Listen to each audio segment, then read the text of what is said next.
اللهم صل على سيدنا ونبينا ومولانا محمد وبارك وسلم. سبحان ربك رب العزة عما يصفون وسلام على المرسلين والحمد لله رب العالمين. میرے محترم دوستو، دنیا میں اللہ رب العزت کو سب سے زیادہ محبوب اور محسن جو ہے وہ امام الانبیاء تاجدار مدینہ آقا مدنی صلی اللہ علیہ وسلم کی ذات اقدس ہے. اور دنیا کے اندر سب سے بڑے انسانیت کے محسن امام الانبیاء ہیں امت کے لیے. انسانوں کے لیے بھی رحمت، جانوروں کے لیے بھی رحمت. ایک صحابی رضی اللہ عنہ فرماتے ہیں کہ میں حضور کے چہرے کو دیکھتا تھا تو ایسے لگتا تھا کہ ہر وقت آپ کے چہرے پر ایک غم اور فکر سوار ہے. وہ فکر کس چیز کی تھی میرے دوستو؟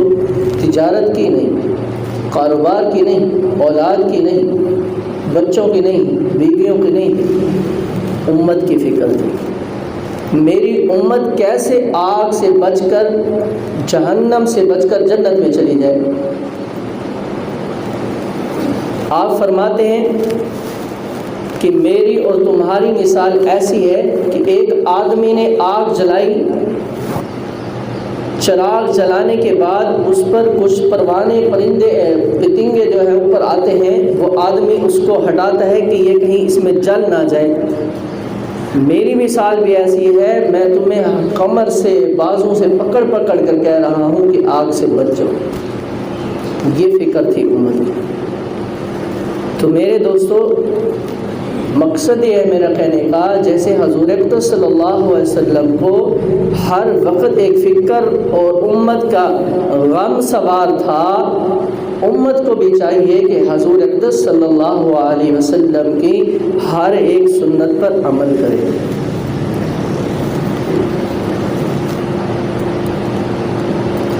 اور میرے دوستو، حضور اقدس صلی اللہ علیہ وسلم کے جو احسانات ہم پر ہیں، امت پر جو احسانات ہیں، اس کے بدلے میں ہم کیا کر رہے ہیں؟ ایک تو یہ ہے کہ ہماری سنت پر عمل کریں. دوسرا، خود اللہ رب العزت ایک عبادت کا ہمیں حکم دے رہے ہیں، وہ عبادت ہے درود پاک کی. نماز اللہ رب العزت خود نہیں پڑھتے، انسانوں کو حکم. روزہ خود نہیں رکھتے، ہمیں حکم ہے.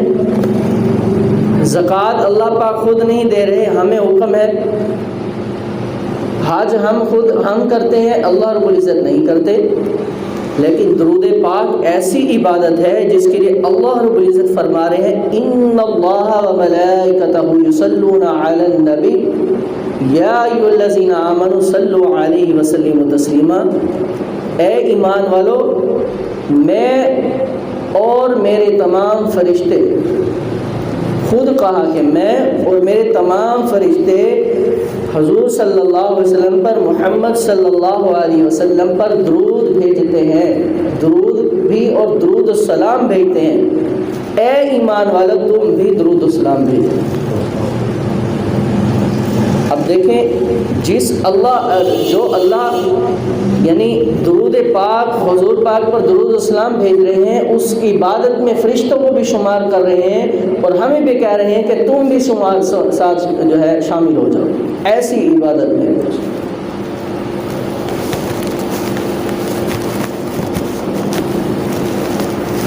یعنی اللہ رب العزت خود جو ہے اس عبادت میں شامل ہو رہے ہیں اور فرمایا بھی تم بھی اس میں شامل ہو جاؤ، فرشتے بھی اس عبادت میں شامل ہیں. آگے ہے سوال کہ ہم درود پاک پڑھیں کیسے؟ اتنے بڑے انسانیت کے محسن جن کے ہم احسانات کو گننے بیٹھے میرے دوستوں نہیں گن سکتے. ایک بڑے سے بڑا بادشاہ ہمارے پاس آ جاتا ہے تو ہم اس کو کوشش کرتے ہیں بھئی یہ بڑا اس بے ادبی نہ ہو جائے، کہیں ہم اپنا ہاتھ بھی اٹھاتے ہوئے سوچتے ہیں کہیں غلط طریقے سے نہ اٹھا لوں، کبھی یہ بادشاہ ہے، MP ہے، اس کی محفل کے خلاف نہ ہو۔ تو ہم درود پڑھیں کیسے جن کے اتنے بڑے احسان ہمارے اوپر؟ میں کیا ہوں، آپ کیا ہیں؟ ہم ان پر درود کیسے پڑھیں؟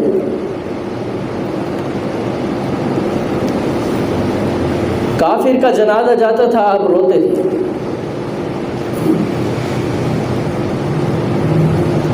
حاتم طائی اتنا بڑا ظالم تھا، اس کی بیٹی آ جاتی ہے، آپ اپنا چادر دیتے ہیں، سر ڈھکتے ہیں۔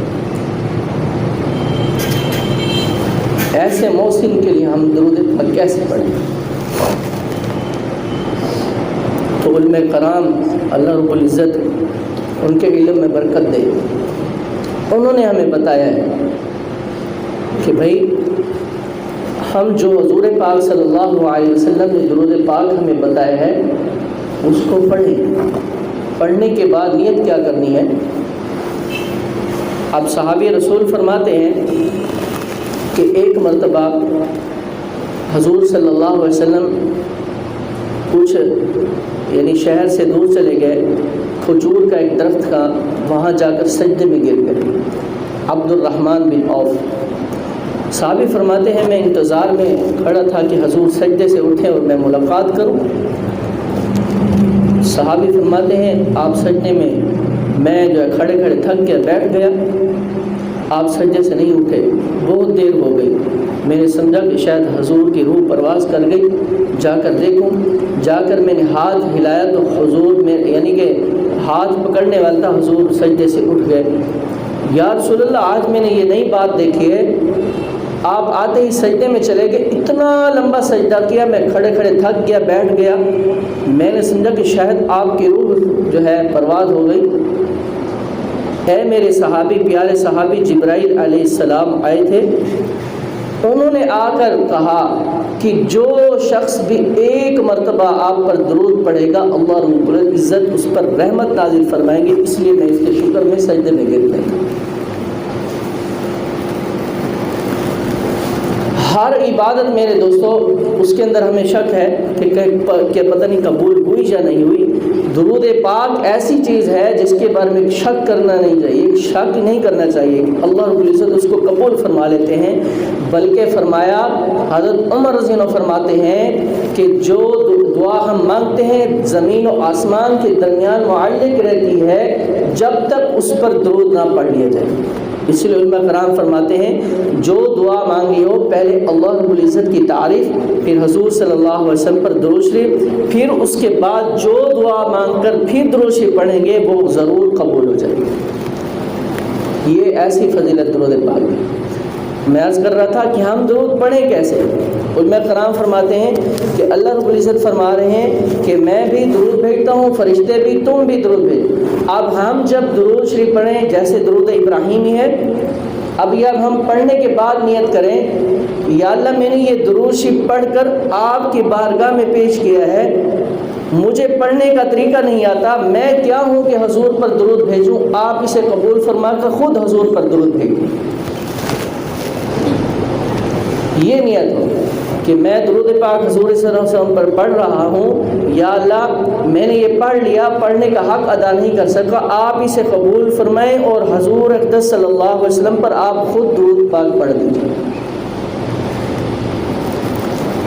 اور حضور پاک صلی اللہ علیہ وسلم کا ارشاد مبارک کہ مجھ تک تمہارا درود شریف پہنچایا جاتا ہے۔ صحابہ کرام نے کہا یا رسول اللہ آپ کے رخصت ہو جانے کے، دنیا کے جانے کے بعد بھی آپ تک ہمارا درود پہنچایا جائے گا؟ تو حضور نے فرمایا ہاں، اللہ رب العزت نے انبیاء علیہ السلام کے جسم کو یعنی زمین کی جو مٹی ہے اس پر حرام کر دیا ہے۔ انبیاء علیہ السلام اپنی قبروں میں زندہ ہے، اور فرمایا جو درود تم مجھ تک پڑھو گے وہ مجھ تک پہنچایا جائے گا۔ اب آگے سنیں، جب حضور صلی اللہ علیہ وسلم کی مسجد نبی میں ہوتے تھے، جہاں کہیں بھی کوئی شخص صحابی یا کوئی آدمی آپ کی خدمت میں کوئی ہدیہ پیش کرتا تھا تو آپ وہ ہدیہ قبول فرمانے کے بعد اس سے بڑھ کر کچھ عطا فرماتے تھے۔ اب جب ہم یہاں بیٹھ کر درود پاک پڑھیں گے، فرشتے ہمارا درود حضور کے پاس پہنچائیں گے، تو میرے دوستو تصور کریں کہ جب ہم وہ درود پڑھیں گے، جب آپ سنیں گے کہ فلاں بنت فلاں نے آپ پر درود پڑھا ہے، یہ ہدیہ آپ کی بارگاہ میں پیش کیا ہے، کیا حضور اس سے بڑھ کر ہمیں دوبارہ جواب نہیں دیں گے؟ جیسے وہ صحابہ کرام ہدیہ دیتے تھے، حضور سے بڑھ کر دعا دیتے تھے یا کوئی ہدیہ پیش کرتے تھے، اسی طرح ہم یہاں بیٹھ کر درود کا ہدیہ حضور کے روضہ اقدس میں بھیجیں گے تو اللہ کے نبی صلی اللہ علیہ وسلم اس سے بڑھ کر ہمیں جواب عطا فرمائیں۔ ایک اللہ والے گزرے ہیں، عبد الرحمن جامی رحمۃ اللہ علیہ، حضور صلی اللہ علیہ وسلم سے اتنا یعنی محبت تھی، ایسا جوش و جذبہ تھا، ہر سال حضور کے روزے پر حاضری دیا کرتے تھے۔ تو ایک مرتبہ سفر کے لیے روانہ ہوئے، محبت میں اشعار پڑھتے آ رہے تھے کہ حضور کے روزے پر جاؤں گا، سلام پیش کروں گا، ایک جذبہ تھا۔ مدینہ کے گورنر کو خواب میں حضور کی زیارت ہوئی کہ عبد الرحمن کو راستے میں روکو، وہ میرے روزے پر جس جوش اور جذبے کے ساتھ سلام پیش کرنے کے لیے آ رہا ہے تو مجھے اپنی قبر سے نکل کر اسے جواب دینا پڑ جائے گا۔ میں تو روز قیامت اپنی قبر سے روزے سے باہر نکلوں گا، اس لیے اس کو راستے میں روکو۔ تو وہ گورنر صبح اس کو یعنی کہ فوج کو حکم دیا، اس کو تلاش کر کے لائے مولانا عبد الرحمن جامی کو، اور ان کو لا کر قید کر دیا۔ کچھ دن ان کو رکھا، پھر سفر کے لیے روانہ کر دیا، پھر اسی طرح راستے میں پھر روک لیا، پھر جب تک کہ ان کے جذبات تھوڑے سے ٹھنڈے نہیں پڑ گئے ان کو روزے پر نہیں جانے دیا۔ اب جب روزے پر جا کر حاضری دی، سلام پیش کیا، پھر یہ واپسی پر سلام پیش کر کے آتے تھے تو اندر سے ان کو جواب ملتا تھا کہ جس راستے پر تم جا رہے ہو سلامتی سے جاؤ اور واپس آؤ۔ اب آخری جب یہ عمرہ کر کے یا حج کر کے سلام پیش کرنے کے لیے گئے تو اندر سے جواب آیا کہ جس راستے پر جا رہے ہو تم پر سلامتی ہو، یہ جواب نہیں آیا کہ تم پھر واپس آؤ۔ تو یہ سمجھ گئے کہ یہ میری آخری حاضری ہے، وہیں بے ہوش ہو کر گر پڑے۔ تو میرے دوستو آج کرنے کا مقصد تھا کہ ہم اپنے روزمرہ کی زندگی میں جس کام کو بھی شروع کریں اس سے پہلے میرے دوستو اس کی مسنون دعائیں جیسے ہوتی ہیں، دعا پڑھنے سے پہلے حضور اقدس صلی اللہ علیہ وسلم کی ذات اقدس پر ایک مرتبہ کم سے کم یہ ہے درود ابراہیمی نہ ہو، چھوٹا جیسے صلی اللہ علیہ وسلم ایک مرتبہ ضرور پڑھ لیا کرے۔ اس کی فضیلت کیا ہے کہ جس نے ایک مرتبہ درود پڑھا اللہ رب العزت اس پر 10 مرتبہ رحمت نازل فرماتے ہیں دنیا میں، پھر جب مرنے کے بعد اللہ رب العزت اس کی مغفرت فرما دیں گے اور اس کے 10 مرتبہ درجات بلند فرما دیں گے۔ اور فرمایا یہ تو پڑھنے کی فضیلت ہے۔ اکثر اوقات دیکھیں کہ ہم کتاب میں کہیں لکھ رہے ہوتے ہیں، طالب علموں کو دیکھا کہ کوئی اسلامیات کا مضمون آ گیا، وہاں صاد لکھ دیتے ہیں یا بریکٹ میں صاد اور لام لکھ دیتے ہیں، یہ غلط ہے میرے دوستوں۔ جہاں ہم اتنا وقت لکھ رہے ہیں اس میں پورا ہم صلی اللہ علیہ وآلہ وسلم پورا لکھیں۔ اس کا فائدہ کیا ہے؟ علماء کرام نے فرمایا بھائی ہم جو درود شریف پڑھ رہے ہیں، ایک مرتبہ پڑھا اللہ رب العزت نے 10 مرتبہ رحمت نازل فرما دی، یہ پڑھنے کا اجر ہے۔ جو انسان پورا درود شریف ایک مرتبہ لکھ دیتا ہے، جب تک وہ لکھا رہے گا اس وقت تک اللہ رب العزت ایک فرشتہ پیدا فرما دیتے ہیں، جب تک وہ لکھا رہے گا اللہ رب العزت اس کے نام اعمال میں ثواب لکھتے رہیں گے۔